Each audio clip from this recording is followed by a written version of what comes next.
എല്ലാവർക്കും നമസ്കാരം. ഭഗവത്ഗീത സംഗ്രഹം അധ്യായം 3 കർമ്മയോഗം ഭാഗം 2. സമർപ്പണം ശ്രീ PM നമ്പൂതിരി. അവതരണം ഗീതാ കെ നമ്പൂതിരി. എഡിറ്റിംഗ് വിദ്യ. അല്ലയോ അർജുന, കർമ്മത്തിൽ നിന്നാണ് ലോകസേവനം ഉണ്ടാകുന്നത്. ആദിത്യന്റെ ലോകസേവനപരമായ കർമ്മത്തിൽ നിന്നാണ് മഴയുണ്ടാകുന്നത്. സൂര്യൻ വെള്ളത്തെ ആവിയായി കൊണ്ടുപോകുന്നില്ലെങ്കിൽ മഴയുണ്ടാകുകയില്ലല്ലോ. ആ മഴയിൽ നിന്ന് അന്നവും അന്നത്തിൽ നിന്ന് ജീവികളും ഉണ്ടാകുന്നു. അങ്ങനെ ലോകത്തിന്റെ മുഴുവൻ ഉൽപ്പത്തിയും നിലനിൽപ്പും കർമ്മത്തിൽ നിന്നാണ് ഉണ്ടാകുന്നത്. ആ കർമ്മത്തിന്റെ ഉദ്ഭവം പ്രകൃതിയിൽ നിന്നാകുന്നു.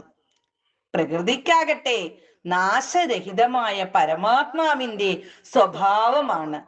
അപ്പോൾ നിത്യവും സർവവ്യാപിയുമായ പ്രകൃതി മുഴുവൻ കർമ്മത്തെ ആശ്രയിച്ചാണ് ഇരിക്കുന്നത്. പരമാത്മാവും പ്രകൃതിയും കർമ്മവും തമ്മിലുള്ള ബന്ധത്തെ മനസ്സിലാക്കി ഈ ധർമ്മചക്രത്തെ അനുസരിക്കാത്തവൻ പാപിയാണ്. ഇന്ദ്രിയ ആരാമനായ അവന്റെ ജീവിതം തന്നെ നിഷ്ഫലമാണ്. എന്നാൽ പ്രകൃതിയുമായി തീരെ ബന്ധപ്പെടാതെ ആത്മാവിൽ തന്നെ സംതൃപ്തരും സന്തുഷ്ടരുമായിരിക്കുന്നവർക്ക് ലോകത്തിൽ ചെയ്യേണ്ടതായിട്ട് ഒന്നുമില്ല. സുഖസ്വരൂപമായ ആത്മസത്തയെ സാക്ഷാത്കരിച്ച ധന്യാത്മാക്കൾക്ക് കർമ്മം ചെയ്താലും ചെയ്തില്ലെങ്കിലും ഒന്നും സംഭവിക്കാനില്ല. അയാൾക്ക് ഒന്നിനും മറ്റൊന്നിനെ ആശ്രയിക്കേണ്ടതായി വരുന്നുമില്ല. എന്നാൽ അർജുന, നീ ആ നിലയിൽ എത്തിയിട്ടില്ലെന്ന് നിനക്ക് തന്നെ അറിയാമല്ലോ. അതുകൊണ്ട് കർത്തവ്യമായി വരുന്ന കർമ്മങ്ങളെ ഫലാപേക്ഷ കൂടാതെ അനാസക്തനായി ചെയ്യുക. ആസക്തി കൂടാതെ കർമ്മം ചെയ്യുന്നവൻ തീർച്ചയായും മോക്ഷം പ്രാപിക്കും. അങ്ങനെ കർമ്മത്തിലൂടെ മോക്ഷം പ്രാപിച്ചവരാണല്ലോ ജനകൻ, അശ്വപതി മുതലായവർ. അതിൽ നീ സംശയിക്കുന്നുവെങ്കിൽ ലോക സംഗ്രഹത്തിന് വേണ്ടിയെങ്കിലും നീ പ്രവൃത്തി ചെയ്യണം. ഉത്തമന്മാരായ ആളുകൾ ചെയ്യുന്നതിനെയാണ് സാധാരണക്കാരായ ജനങ്ങൾ പ്രമാണമായി സ്വീകരിക്കുകയും അനുസരിക്കുകയും ചെയ്യുന്നത്. അതുകൊണ്ട് അവർക്കൊരു മാതൃകയായി തീരുവാൻ വേണ്ടി നീ സ്വധർമാനുഷ്ഠാനത്തിൽ വ്യാപൃതനായിരിക്കുകയാണ് വേണ്ടത്. അല്ലയോ പാർത്ഥ, നീ എന്റെ കാര്യം തന്നെ ഒന്ന് ആലോചിച്ചു നോക്കൂ. എനിക്ക് 3 ലോകത്തിലും ചെയ്യേണ്ടതായി ഒന്നുമില്ല. കിട്ടാത്തതായോ കിട്ടേണ്ടതായോ ഒന്നും ശേഷിക്കുന്നില്ല. എങ്കിലും ഞാൻ എപ്പോഴും കർമ്മത്തിൽ വ്യാപൃതനായി കൊണ്ട് തന്നെ ഇരിക്കുന്നു. കാരണം ഞാൻ അലസനായി കർമ്മം ചെയ്യാതിരിക്കുകയാണെങ്കിൽ മറ്റു മനുഷ്യരും എന്നെ പോലെ അലസരായി തീരും. അതുകൊണ്ട് അവരെ കർത്തവ്യോന്മുഖരാക്കുവാൻ വേണ്ടി മാത്രമാണ് ഞാൻ കർമ്മം ചെയ്യുന്നത്. മാത്രമല്ല, ഞാൻ കർമ്മവിമുഖനായി ഉദാസീനനായിരുന്ന ലോകത്തിൽ ഒരു വ്യവസ്ഥയുമില്ലാതായി തീർന്ന് ജനങ്ങൾ മുഴുവൻ നാശമടയുന്നതിനും ഇടയായിത്തീരും.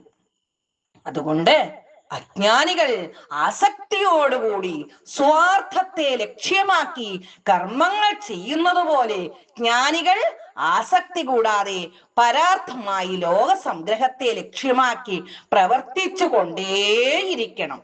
എന്നാൽ കർമ്മ തത്പരരായ അജ്ഞാനികളുടെ വിശ്വാസത്തെ നശിപ്പിക്കാതിരിക്കാൻ പ്രത്യേകം ശ്രദ്ധിക്കുകയും വേണം. ജ്ഞാനികൾ സമഭാവനയോടെ കർമ്മങ്ങൾ അനുഷ്ഠിച്ച് പതുക്കെ പതുക്കെ തന്നെ മാതൃകയാക്കി പ്രവർത്തിക്കാനുള്ള പ്രേരണ നൽകി അവരെയും ശരിയായ കർമ്മയോഗ മാർഗത്തിലേക്ക് കൊണ്ടുവരികയാണ് വേണ്ടത്. വാസ്തവത്തിൽ ഈ കർമ്മങ്ങളെല്ലാം ചെയ്യുന്നത് പ്രകൃതിയുടെ ഗുണങ്ങളാണ്. കാരണം ആ ഗുണങ്ങളുടെ തന്നെ പരിണാമത്തിൽ നിന്നുണ്ടായ ഇന്ദ്രിയങ്ങൾ പ്രകൃതി വിഷയങ്ങളിൽ വ്യാപരിക്കുന്നതിനെയാണല്ലോ കർമ്മങ്ങൾ എന്ന് പറയുന്നത്. അഹം ബുദ്ധി കൊണ്ട് വിവേകം നശിച്ച അജ്ഞാനികൾ ഈ കർമ്മങ്ങൾ തങ്ങളാണ് ചെയ്യുന്നതെന്ന് വിചാരിക്കുന്നു. ഗുണകർമ്മങ്ങളുടെ തത്വം അറിയുന്ന ജ്ഞാനിയാകട്ടെ ഗുണങ്ങൾ ഗുണങ്ങളിൽ വ്യാപരിക്കുന്നു എന്ന് അറിഞ്ഞ് അവയിൽ ആസക്തനായി തീരുന്നു. അതായത് അവനിൽ കർത്തൃത്വ ബുദ്ധിയോ ഭോക്തൃത്വ ബുദ്ധിയോ ഉണ്ടാകുന്നില്ല. ഗുണകർമ്മങ്ങളിൽ ശക്തന്മാരായിരിക്കുന്ന അജ്ഞാനികളുടെ ബുദ്ധിയെ ജ്ഞാനികൾ പെട്ടെന്ന് ആ സ്ഥിതിയിൽ നിന്നും വ്യതിചലിപ്പിക്കരുത്. വ്യതിചലിപ്പിച്ചാൽ അത് അവരുടെ നാശത്തിന് കാരണമായി തീരും.